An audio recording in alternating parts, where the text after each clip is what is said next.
It's good to see everyone. This is officially I have some stats here. The Philip K. Dick Award has gone 33 years.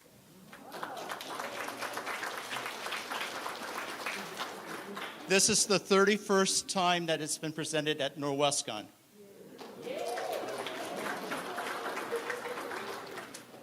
Gordon has been here for about 31.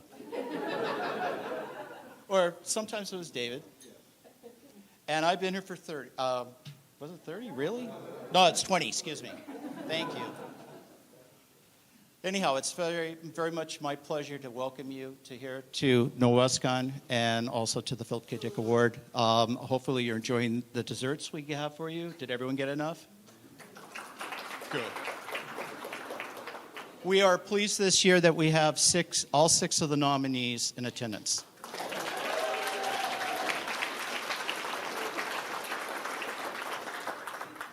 They will enthrall you. They will enrapture you. They will instead tell you exactly why you need to buy their book.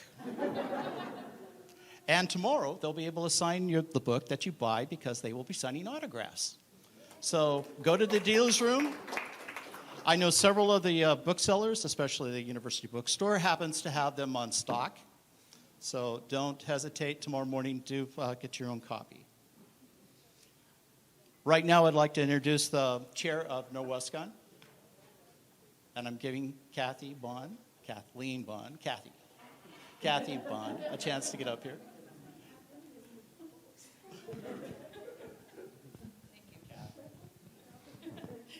Thank you, William. So as William said, welcome to Norwescon 39. I happen to think that our theme this year, Remembering the Future, fits so perfectly with all six of these books. Who here in the room has read all six of them? Oh, come on. All right. So all of us get a gold star and an extra brownie. Who here has read at least one of the nominees? All right, that's better.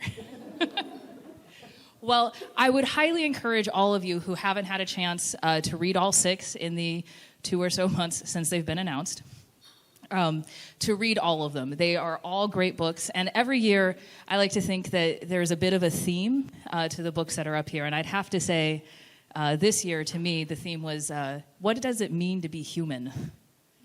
I think all of these books address that in very different ways, and so who doesn't like that theme? So Norwescon, I was supposed to tell you what else to go see after this, but this is the highlight of the convention for me. So you're all here. You've done the big thing. But after this event, straight over there, or you can stay here and maybe buy another drink at the bar to help us make our drink minimum. There will be the burlesque show. They'll take this wall down, and that is going to be fun. It's a vampire-themed burlesque show tonight. And then tomorrow we have our masquerade, also in Grand 3, which if you are walking around and seeing all of the beautiful people in costumes, many of them will have even more spectacular costumes for you to see on stage. And that is also where we will be announcing who our guests of honor are for Norwescon 40, which is next year. And I hope to see you all here then.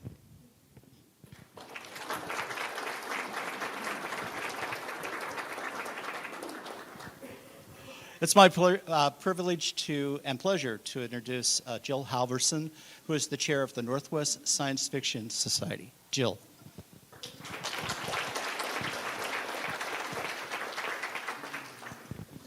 So, who knows what the Northwest Science Fiction Society is? Okay, about half of you. Okay, we are the social arm of Norwescon. So we go year round, and we have like our favorite restaurant every month, where one of our members picks a restaurant, and then we all go out for dinner on like a Tuesday or Wednesday night. Then we also have monthly meetings in various people's homes, and those usually have themes, like the Mad Scientist theme, where we get to have Legos invading a castle, and we have to make trebuchets and destroy the Lego armies. It's kind of fun, okay? And so we would invite anybody who would be interested in joining. We have a table right across from registration. We will be open during the day tomorrow if you have more questions. And we also have a great website online, which is, let's see, let me get this right. The Northwest Science Fiction Society. If you do a Google search, you'll find the website for there. And the calendar's on there with all the links to the various social meetings. So I want to take a couple minutes and just say thank you for everybody coming by for the Philip K. Dick Awards and for all our nominees for doing all that great work in writing these wonderful books. And I do urge everybody to take a chance to read them. Thank you.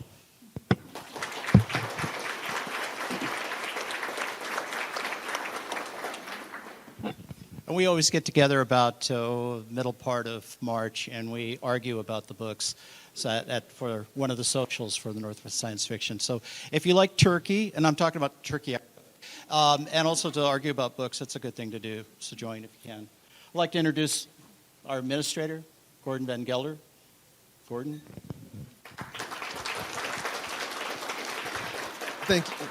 Thank you, William. I think this is my 21st year. I think if it was my 31st, I think I would have started at 19 and not that old, or not that precocious. But when I got involved with the award, I was drawn into it by David Hartwell, who passed away just 2 months ago. And we wanted to start the ceremony by saying a few words about David, who was one of the founders of the award, along with Tom Dish, Charles Brown, Paul Williams, and I think A.J. Budrus was one of the founders. Anyway, David was a very good friend and mentor of mine, and as most of you here probably know, a really distinctive dresser. And in fact, the Ford and 76 tie I'm wearing today is one that he gave me. And this award, the fact that this award has prospered and grown over the years is due in great part to David's work. Do you want to say a few words? Yeah. David was definitely a good friend. He had a vision. You've all read works that have been influenced and directed by him. Science fiction would not be where it's at. Fantasy would not be where it's at without his influence. He will be sorely missed. And right now I'd like to take a couple of moments of silence in memory of David Hartwell.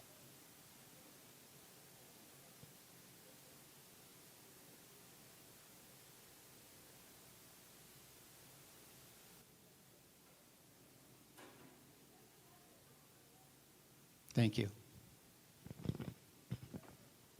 And now,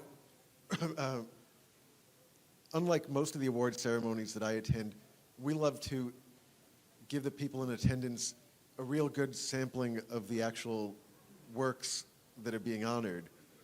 And to do that, we have readings from the works. And I can't tell you how pleased I am to have all the nominees here this year. And the rumor is not true. Nobody told the judges that they had to select only authors who lived in Seattle. It's false. But the fact that it worked out is very nice for several of the authors. And we are just delighted to have all 6 of the nominees here. And the readings will start. The first one is After the Saucers Landed by Douglas Lain, published by Nightshade Books.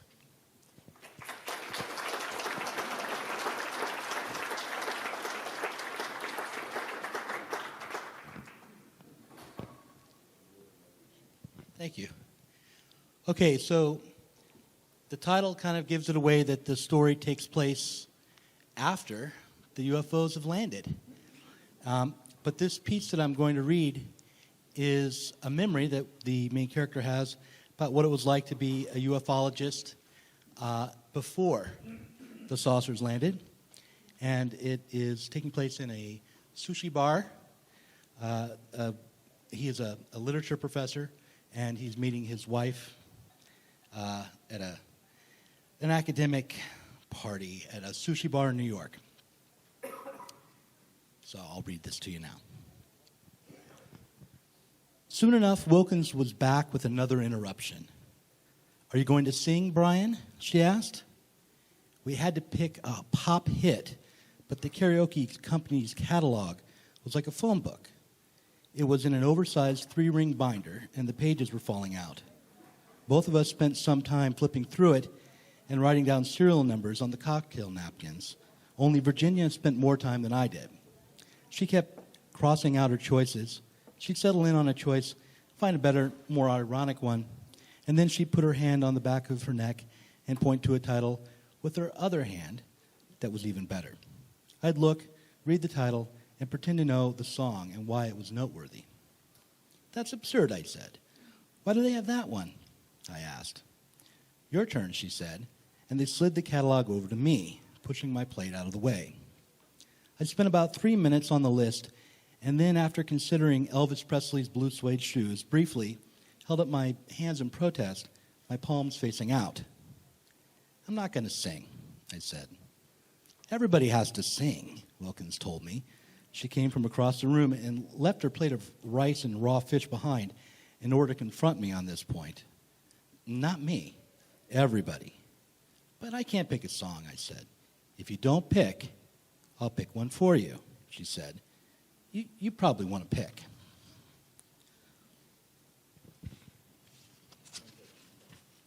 "Nope. You'll be sorry," Wilkins said.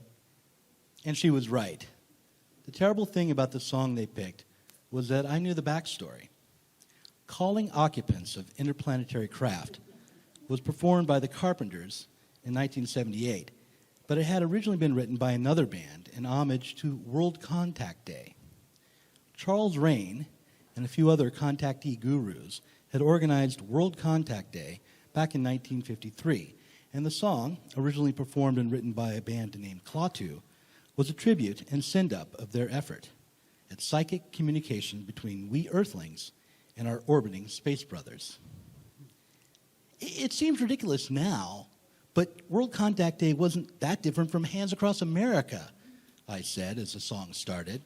I spoke into the karaoke microphone, explaining the context of the song, lecturing to my colleagues at the bar as if they were undergraduates. Think of it this way. Both Hands Across America and World Contact Day were pseudo-events, yeah? They both were aimed at media and not people. Both aimed to create a story, but not a real tangible or material result. Did anyone actually believe that if enough people sent a mental message to the stars, to the space brothers, that they'd hear us and come to visit? Of course not. But did we really believe that if enough people held hands, if we could form a human chain across the country, we could end hunger and homelessness? The music continued, and my audience grew restless, belligerent. Even Virginia was shouting at me. I was meant to sing, and the song was based on the message Charles Rain had written for psychic transmission. Charles Rain's message back in 1953 was this: "Calling occupants of interplanetary craft that have been observing our planet Earth, we of IFSB wish to make contact with you. We are your friends and would like you to make an appearance here on Earth. Your presence before us will be welcomed with the utmost friendship. We will do all in our power to promote mutual understanding between your people and the people of Earth. Please come in peace and help us in our earthly problems. Please give us some sign that you have received our message. Be responsible for creating a miracle here on our planet to wake up the ignorant ones to reality. Let us hear from you. We are your friends." When I got to the end of the song, after doing my best Karen Carpenter impression, the department was experiencing real joy. Everything had gone so well, much better than they planned. I was known as a serious type, sort of hated for my relationship with Harold Flint, even if it was predicated on this flying saucer nonsense. And watching me recite 70s cheese was apparently the best thing ever. "It's not so ridiculous," I said. It's no more ridiculous than Hands Across America," I repeated. but they weren't having any of it. What do you think they'll look like when they land? Wilkins asked me. They may look like us. Some of them look like us. Or they may look like a bit like a reptile. Like E.T., another professor, this one a balding New Englander with a gray beard and a pronounced effeminate slur, asked. I wanted to grab him by the collar of his plaid shirt and punch him right in his sardonic grin. Look, I didn't write that song, and Flint had nothing to do with World Contact Day. I was barely born then. Sing it again, they chanted at me. I tried to get another drink, but the waitress refused my order. She told me that I could have another beer if I sang the whole thing over again. It would be on the house even, but I couldn't have a drink unless I sang it all the way through from the beginning. All right, so that's all you get from this book.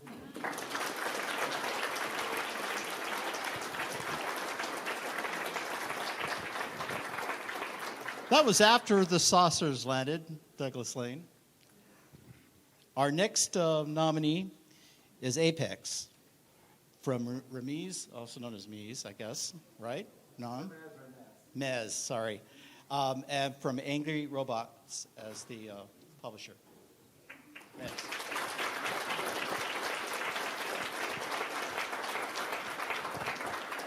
Hello there. Thank you. So Apex is the third book in a trilogy. This is the very beginning of Apex that I'm about to read to you. Assuming technology works for us today.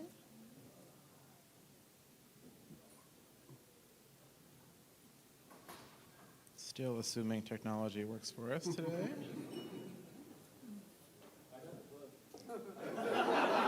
Let's go with this. Excellent. We're going old school here. Here you go.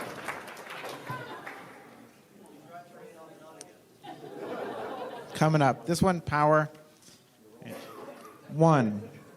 How the world ends. This is how the human era ends.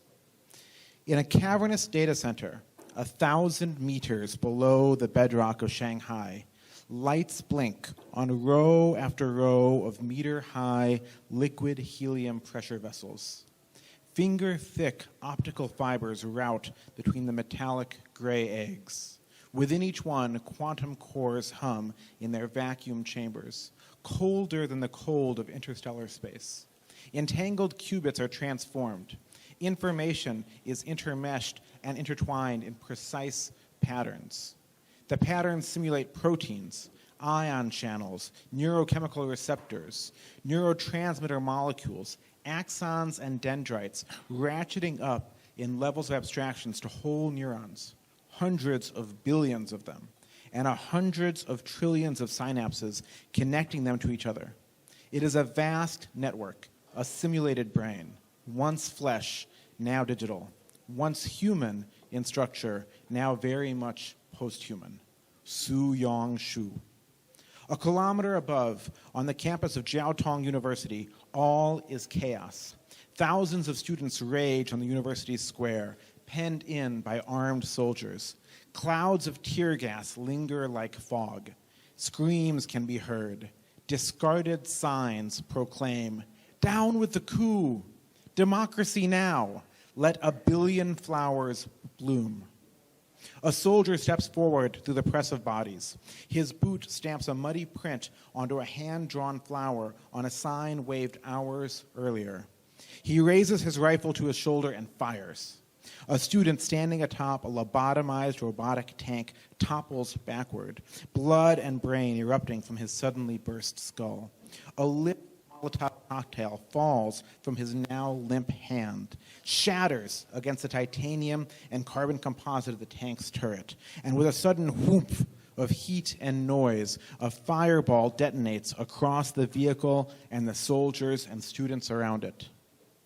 Halfway around the world, a protester in Washington, D.C., her brain infused with Nexus, bridged across the global net, proxied through ports opened in national firewalls, feels the heat of the flames in Shanghai and screams as she runs headlong at the riot police on the National Mall.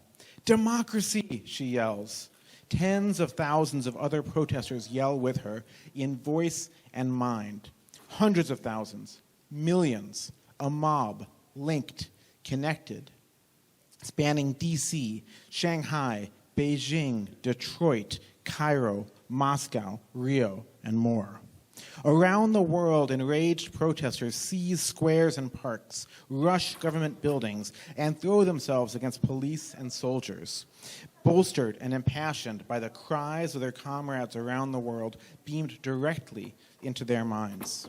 In the high places, world leaders watch, transfixed by this unprecedented global eruption of rage against authority, global spring, or global spasm. Now, Su Young-chu thinks through her own mental chaos, now, while they are distracted. I'll stop there.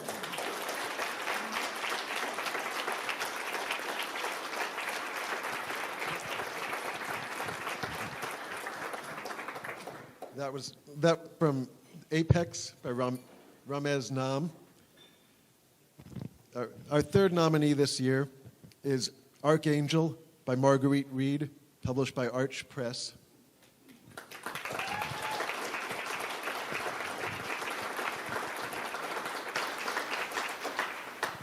And you've got your own copy of the book this time.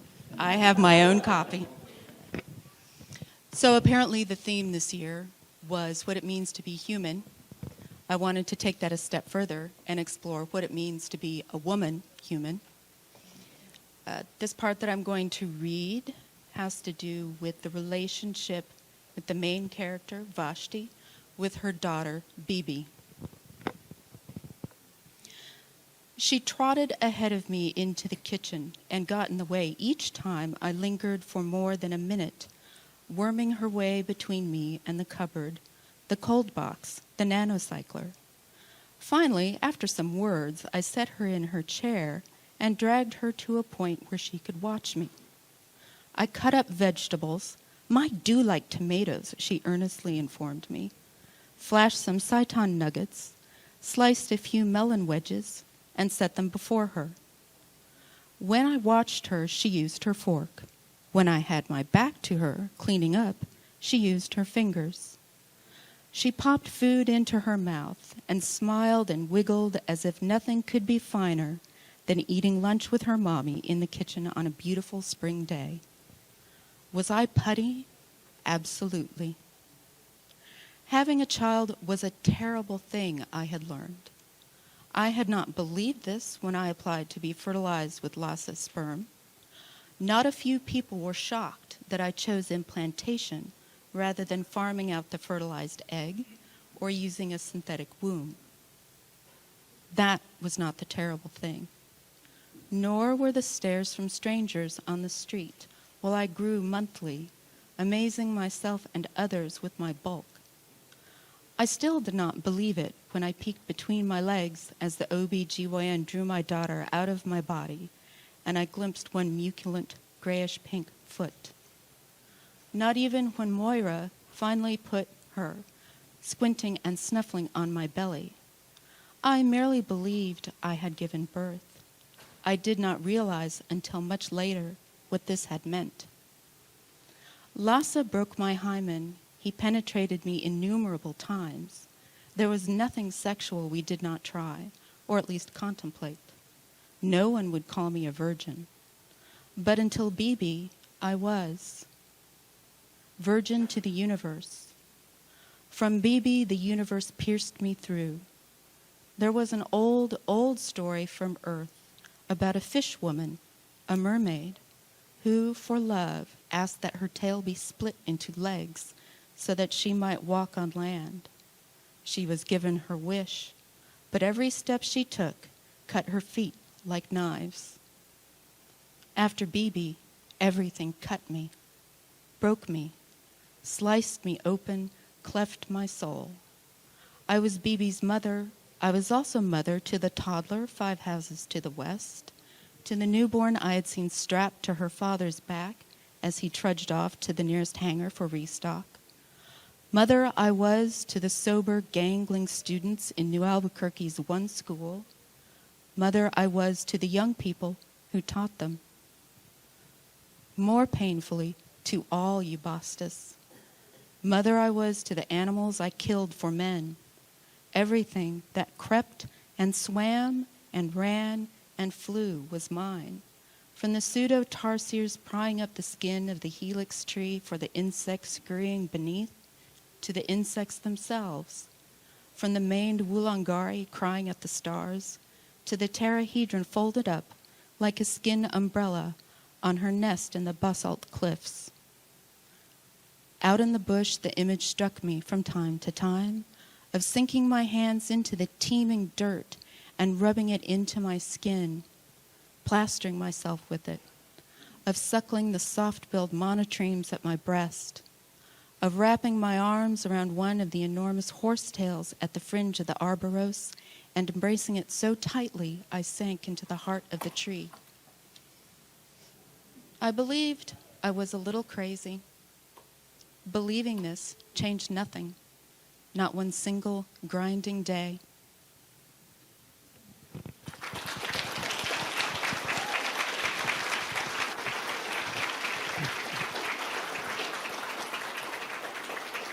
That was Archangel by Marguerite Reed. Our next nominee this night is Edge of Dark from Brenda Cooper, Pyre Books.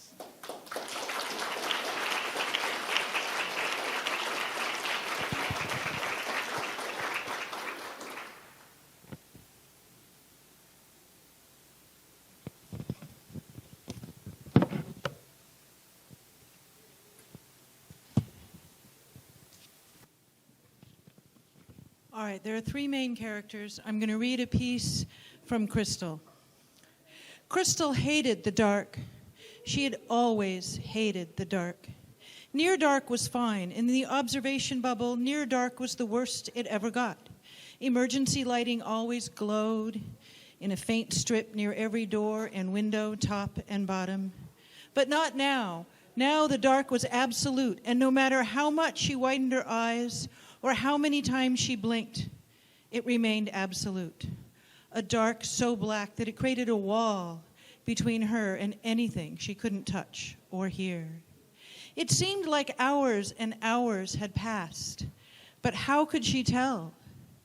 The small touch of her pinky toe to Jason's or Catherine's calves helped a little, as did the sound of everyone breathing and of her own breathing, which seemed so loud it filled her. She heard her breath in her ears and in the back of her throat. Even the loudspeaker had gone silent. For a long time, nothing happened. The animals must be so scared, she said into the silence, her words loud and grating. Catherine made a sound of agreement. We should have put them all in the barn. Maybe. We can start over, Yi murmured. They're already approved. Did he think they were already dead?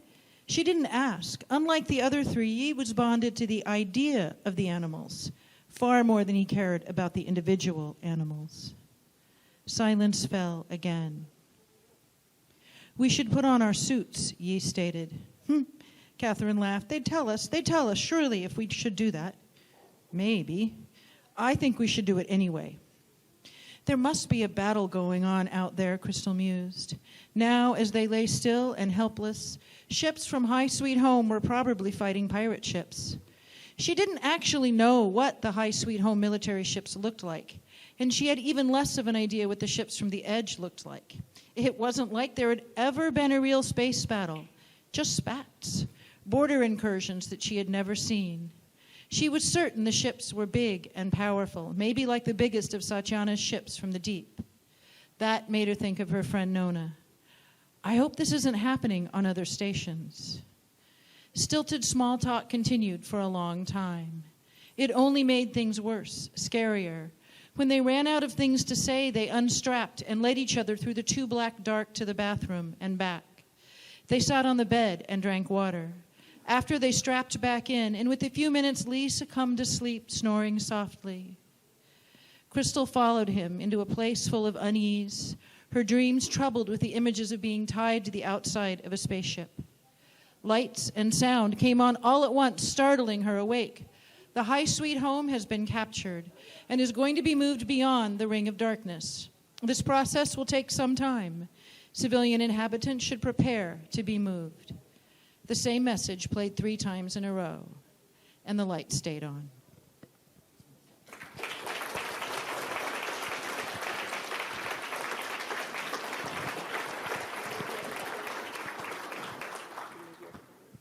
That was Brenda Cooper reading from Edge of Dark. Our 5th nominee this year is Revolution by P.J. Manney, published by 47 North.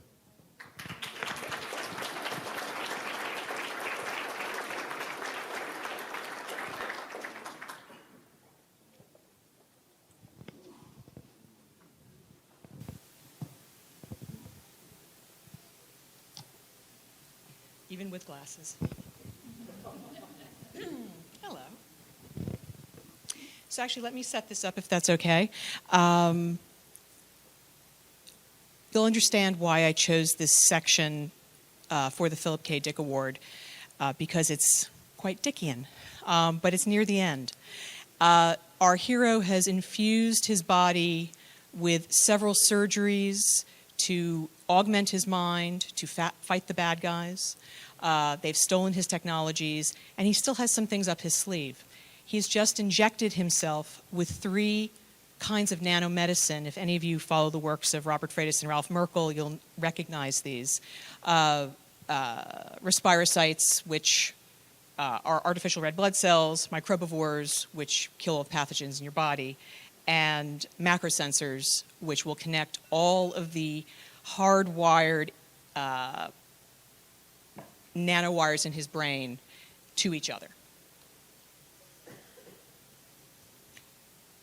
He slid off the stool and sank to the floor to consider the table's leg, admiring its cylindrical tubularity. He stroked the chrome, which shone like a mirror lit from within. Even minute bumps in the finish that marred the smoothness, like the tiniest braille letters, rang like bells to him to remind him that everything was, as the Japanese said, wabi-sabi, as it should be and perfect in its imperfection. He needed fresh air. Not breathing made the room feel stuffy and cloying. Tom heaved himself upright, but even though the Pacific was glass, he weaved like an inebriated sailor on a storm-tossed deck. He caught his hip on the corner of the work table, juggling the vials in the metal tray. Tinkling glass made him duck and cover as a shower of tiny meteorites fell on him. And the pain in his hip felt deep green and tasted of mushrooms. To compare, he pinched a pressure point on his ear. It was vivid violet, stinking sulfur, shattering glass. Digging nails into his palm brought navy blue stake sirens. He was higher than a space shuttle.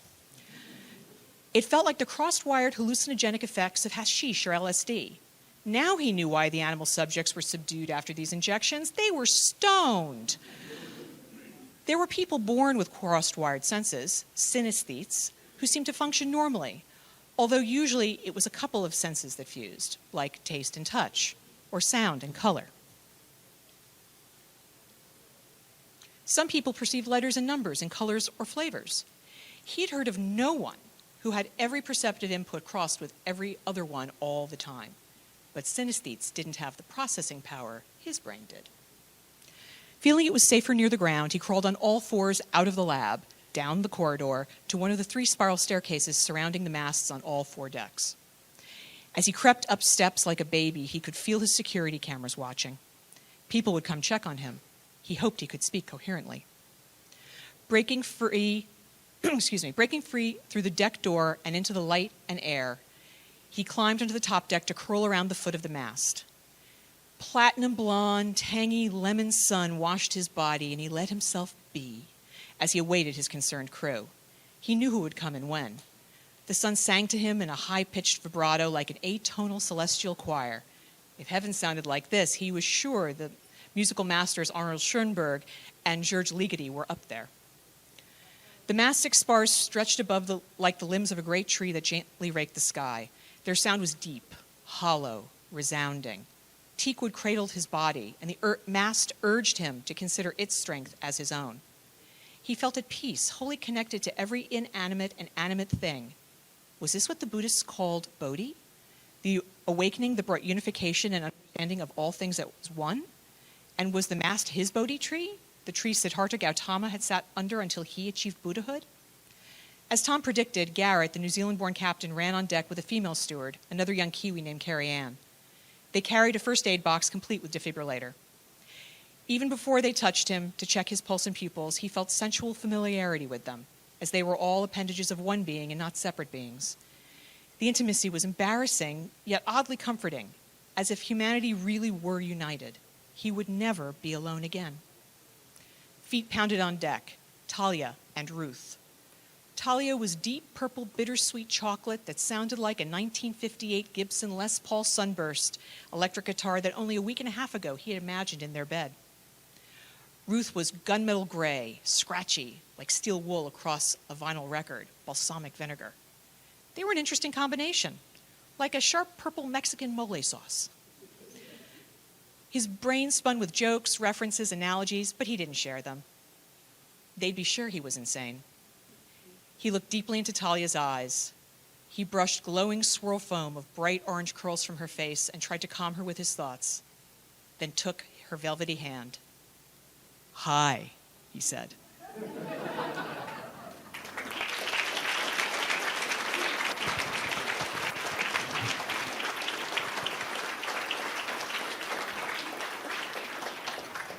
That was P.J. Manney with her book, Revolution. Our final nominee tonight, Windswept, Adam Rakunas. Angry Robots Books, please.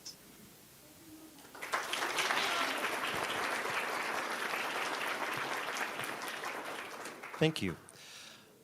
Windswept is the story of Padma Mehta, a labor organizer in space who lives on a planet that grows genetically modified sugarcane that can either be used to fuel starships or make really, really good rum. Padma is on the edge of burnout, and all she wants to do is finish signing up 500 people to the union so she can go buy a distillery and spend the rest of her days on the beach. And the problem is, something's happening with the sugarcane. The rum is going bad, and Padma has to go and find out what's going on. And she also has to convince a bunch of people to join the union. And of course, that has to happen in a bar, after several bars. "Okay," said Banks. Okay. The thing is, I said. "Is what?" "The thing," I said, waving for the bartender to pour us another round. "Right!" yelled Banks as he thumped the stinky metal bar top. "The thing is, I still don't get how the whole thing works." "The hell," One Eye paused long enough to burp and grab another fistful of edamame for the bowl. "Kind of lawyer are you, Banks?" "Real estate, remember?" he said, trying and failing to keep himself together. "I mean," said One Eye, "I get how the whole thing works. And I hate it. Why do we have to wait for someone else to come down the cable just so we don't have to, work?" offered Mimi, a bamboo stir in her hands. "Exactly," said One Eye. Why can't we just start not working now?" "Because," I said, looking at the upended and empty shot glasses that surrounded our elbows, "because that's the way it's always worked." "Work," said Banks, reaching for the empty bottle of rum that spun on the bar top. I always worked. When I was a kid, I worked in a potato field. And when I was older, I worked in a recycling plant." "Recycling?" I said. Yeah, he said, bobbing his head. When you use old stuff to make new stuff. Recycling. Anyway, I did that, and then I got this. He jabbed at the scales tattooed on his cheek, and I worked more. And we had to work to get here. "Damn hard work," said One Eye. "Damn hard," said Banks. "And now you're telling me we have to work again? Doing scut work?" "It's not all scut work," I said. "I mean, yeah, a lot of it is, but, not all of it." "But why?" "Because," said Madeline, lifting her head off the bar top and jabbing Banks on the forehead, "because there are only so many jobs to go around, and the big three don't want to give away any more jobs than they have to. So that's how it goes." She plunked her head back down and started snoring. "What she said," I replied, focusing on the round of shots that had just appeared. I held the glass aloft. "Here's to Banks May he not have to work too long so we don't have to hear his whining about it. Here, here, said One Eye, slamming down the run and wincing. Oh, that is horrible. I know, I said, hiding the glass below the bar top. I poured the rum on the ground, then lifted the empty glass to my mouth and tipped it up fast. I had done stealth dumps for the past 6 hours. We'd gone to 30 different bars, tried 150 different rums, always insisting on new bottles. We hadn't encountered any more skunked rum, which really, really pissed me off. If it had gone bad, at least I wouldn't have to pay for it. Right now, I was almost 2,000 yuan down, an amount that I realized I would never get reimbursed. But it's also great, said One Eye. Her cheeks flushed bright red. I passed her a plate of takoyaki. Eat up, I said. These are great for soaking up booze. Righteous, she said, scarfing 2 of the battered balls at once. She chewed for a few minutes, then said, her mouth full, it's not always going to be like this, is it? The food, the drinks, the not working. There's always going to be work, I said. It's just a matter of there being enough jobs. We got the contract coming up for renewal in less than 2 years, and everyone's fighting for a piece of the pie. I waved for one last round. Problem is, the pie's been getting smaller for decades, and no one wants to admit it. How many jobs are we talking about, said One Eye. Like, enough for all of us? I don't know, I said. I mean, I'm high enough on the totem pole to know there's a problem, but not high enough to know the exact number. Every time I've asked the people above me, they always tell me not to worry, which is a sure sign that something bad is going to happen. I twirled an empty shot glass in my fingers, watching the light glint off the hard edges. But if you're worried about getting into hot water with your former employer, don't. There is no way they can get you. Not here. Not now. Thank you.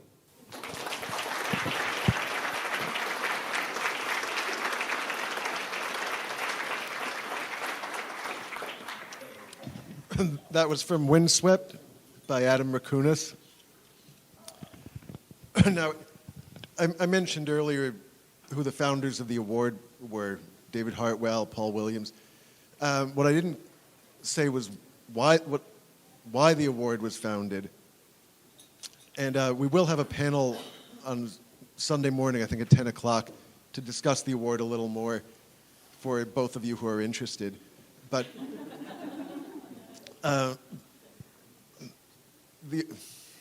after Phil Dick died in '82, I believe it was, the founders of this award felt it would be great to honor him with an award. And one of the things that people tend to forget about Philip K. Dick, you know, aside from the paranoia and the dark-haired women and the many drugs, is that he was a great champion of people who couldn't fight for themselves. He was a great, great believer in supporting the unsupported. And much of his best work came out in paperback original form, which for a long time was the great unsupported form of publishing. Paperback original novels would not be reviewed in major venues for decades. It was kind of the unloved book form in book publishing. And so they decided to honor Phil's memory with an award that celebrated the paperback original.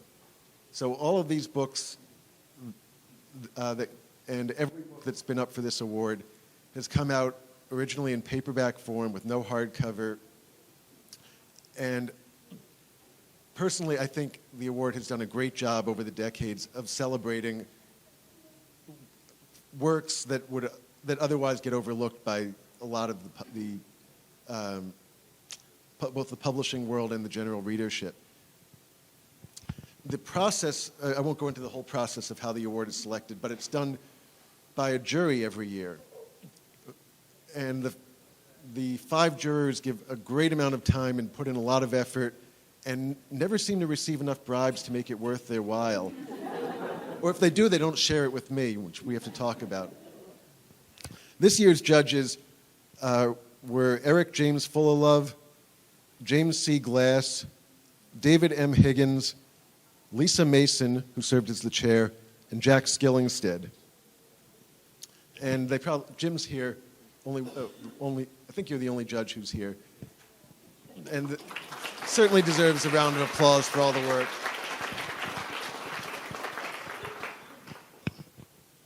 Now, I hate to drag this out longer for the nominees, but I will. Because there's been a lot of Sturm und Drang this year over various awards, over how the awards are done, or in one case over what the physical trophy is. And someone said, well, what is the Philip K. Dick Award? And I put them off. There's no trophy to go with this award. Instead, there's actual moolah. The winners of this award get a check, and I've been assured by a tax attorney that, like the Nobel Prize, there's no tax due on this award. It's a merit award. It's also been rumored that the winner of the award will get struck by a pink beam of light, but I will neither confirm nor deny that. And now, without any more ado, this year the special citation. Oh, I've known for months. I don't need to read it from there, but I'd rather read it from here. Goes to Archangel by Marguerite Reed.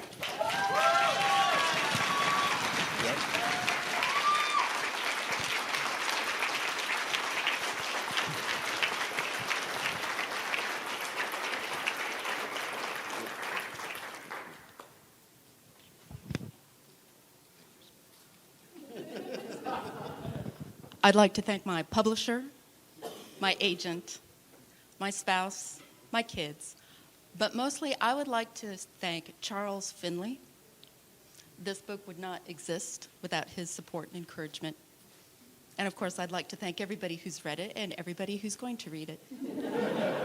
Thank you.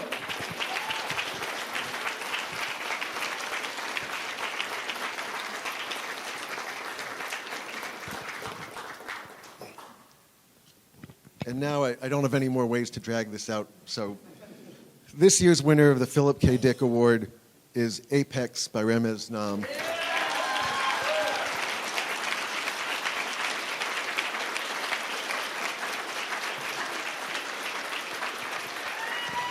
Congratulations. Thank you. Hello, thank you. This is Moolah. That's cool.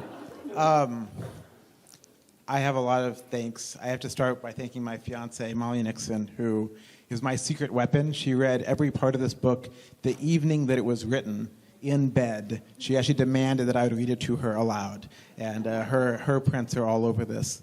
It was an honor to be nominated.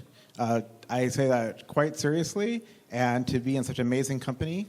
And this company includes many of my friends. Brenda Cooper was the first pro I went to when I was an amateur, and I brought her an overly thick, sort of ponderous draft of Nexus, and she actually read it and gave me some good feedback and encouragement. And I've known Adam and PJ for years, and Marguerite and Doug, I look forward to being your friends. I have to thank my agent, Lucian Diver, that I met at a party at Worldcon once. I have to thank my editor, Lee Harris, and Mark Gascoigne, who's also my publisher. And the dozens of people have read and given me feedback on this. But I really want to thank all the fans, everyone who reads science fiction. Science fiction is a literature of ideas. And it's not our job to be right, but it's our job to provoke. It's our job to, as Philip K. Dick would promote people who perhaps didn't have a voice, it's our job to take ideas that maybe don't have a voice and play them out in crazy spirals. And I see a lot of books here that do that. And I would just say to all of you, you should read every single one of these books. So thank you very much.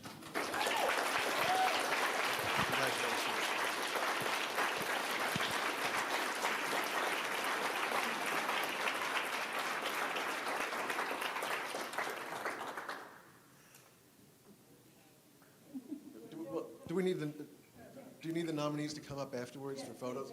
Oh, yeah, all 6 of you, don't think you're getting away just yet. So, yes, after this is done, please come up for photos. I was just going to say, we have the book covers up here. Please come up by your book covers, and so everyone can do the photo op, please. We have till 8:30. We have this room until then. So please enjoy the last of the desserts. If you didn't get some, eat some, have a drink. I know some of you want to drink heavily. And I really appreciate the Philadelphia Science Fiction Convention for sponsoring the award and for Norwescon to be able to put it on. Thank you very much, everyone.